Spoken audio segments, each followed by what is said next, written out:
Entrevista al día con Hernán Higuera.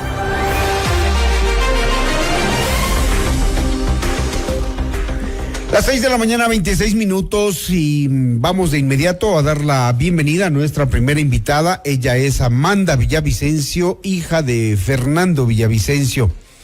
Y es que mañana, 9 de agosto de 2025, se cumplen 2 años de un crimen que intentó apagar una de las voces más valientes del Ecuador. Se cumplen 2 años de la necesidad de una nueva forma de hacer política, una política con conciencia, con coraje, con ternura.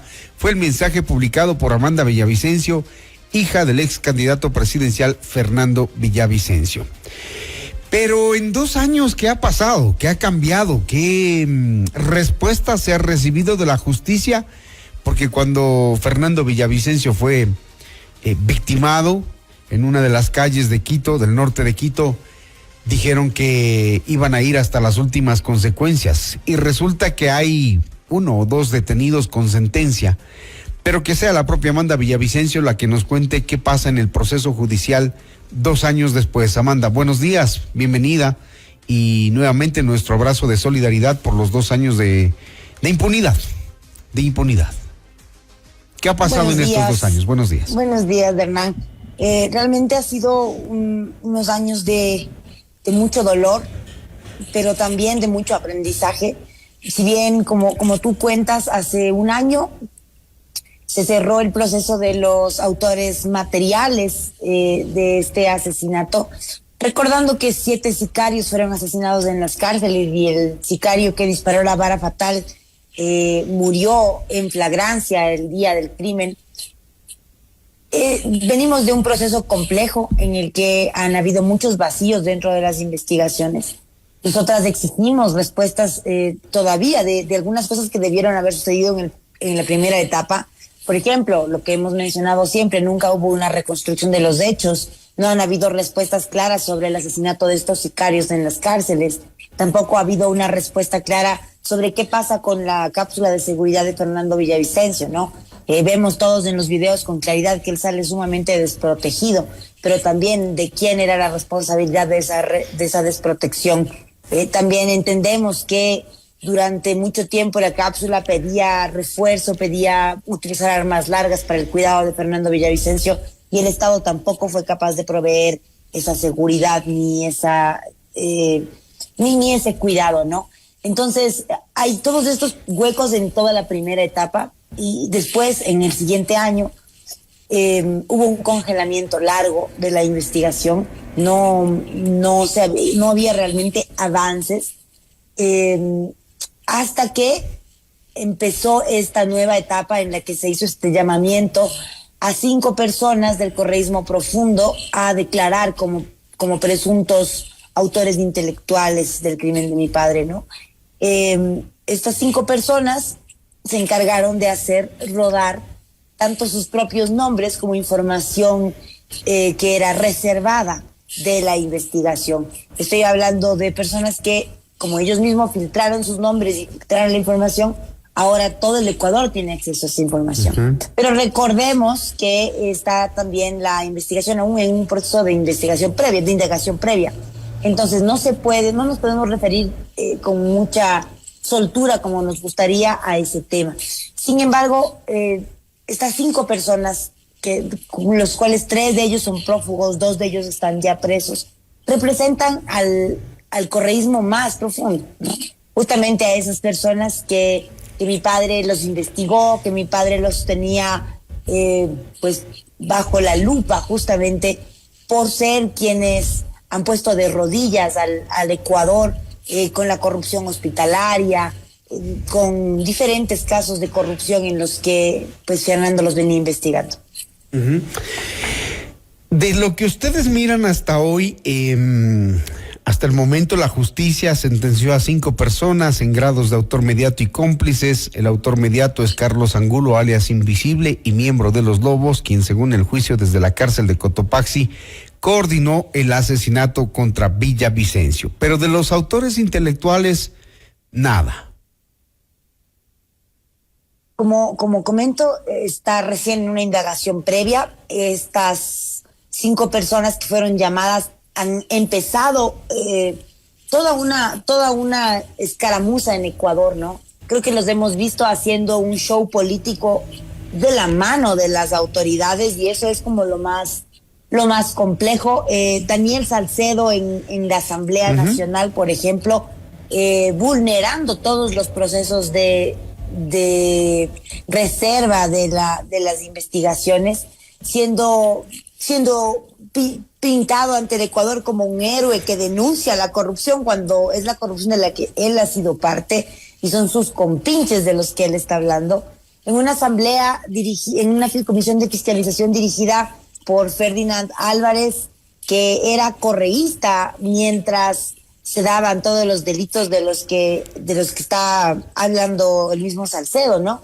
Luego vemos también este hecho degenera en algo peor y en que Javier Jordán también quiere ser recibido en la asamblea y al no lograr su objetivo porque la asamblea le pide que venga, entonces empieza una campaña en la que él se pinta como un paladín de la justicia, denunciando la corrupción a través de su cuenta de Twitter, cuando son realmente personas delincuentes, mafiosos, que además de haber puesto al Ecuador en bandeja de plata en las manos de las mafias, también nos han perseguido a nosotras como hijas de Fernando Villavicencio. Realmente, de estas 5 personas, vemos con sorpresa también que el día de ayer uno de ellos fue detenido en los Estados Unidos. No sé si vaya a ser ya vinculado al tema de mi padre directamente, pero parece un buen augurio.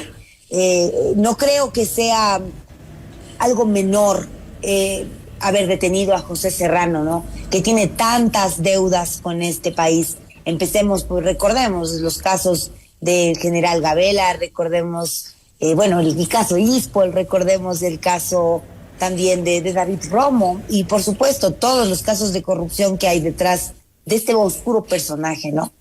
En el caso específico de la detención de José Serrano, ¿ustedes qué esperan de Estados Unidos en este caso? Porque de lo que se conoce hasta ahora está por una infracción de tránsito, más no por otro de los casos. Sí, es algo que, como te comento, nos sorprendió. Estamos esperando también qué es lo que puede pasar. Pero justamente me parece que detener a este capo de la maldad y la corrupción en Ecuador tiene un condumio más profundo que simplemente una multa de tránsito. Eso es lo que yo pienso, pero no me consta. Esperaremos a los próximos días a ver qué es lo que sucede, pero creo que no es algo menor. Así que por esa parte veo con buenos ojos el hecho de que haya sido detenido y vamos a ir viendo cómo se desarrolla en estos días. Un poco retomando lo que decía Amanda, en la Comisión de Fiscalización el señor Daniel Salcedo dice que Fernando Villavicencio estaba dando con respecto al tema de la corrupción, les estaba dando en el bolsillo y por eso es que decidieron matar a Fernando Villavicencio, porque dicen que todo nace precisamente del dinero que Fernando Villavicencio les estaba dando duro a ellos, tocándoles el bolsillo. Lo mejor era silenciarlo y que lo mismo está pasando con el señor Salcedo. Que los operadores Jordán, procesado en el caso Metástasis, Juan Carlos Gómez, quien ya está muerto, y Juan Pablo Jaramillo, habrían sido quienes financiaron el asesinato de su padre. ¿Cuán creíble es eso?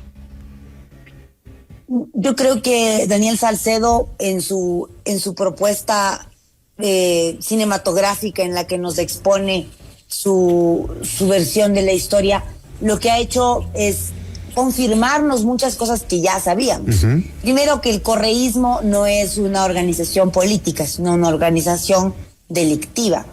También nos muestra cómo han funcionado internamente las dinámicas.